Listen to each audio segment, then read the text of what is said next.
Martin Murphy has always tried to make a difference. I have a record of having volunteered in different forums over the years. That's how he became involved with the Quebec Community Groups Network from its start in 1995. He says at the time, Quebec Anglophones felt isolated and neglected, given the political situation in the province.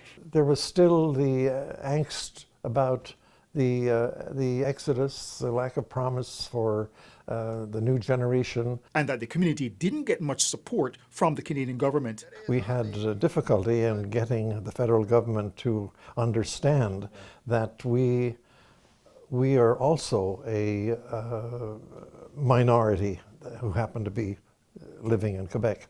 So uniting Anglophone groups under one umbrella made sense.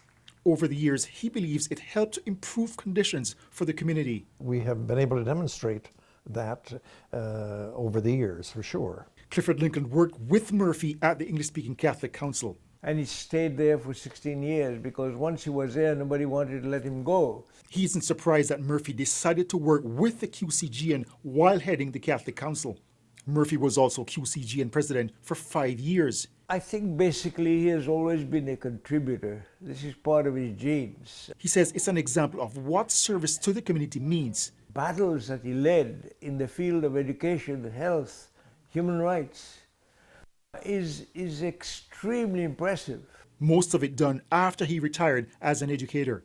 Murphy says he's slowed down now, but Lincoln isn't sure how much. I think he's going to be a community person until he dies. He's not going to give up. Phil Carpenter, Global News, Montreal.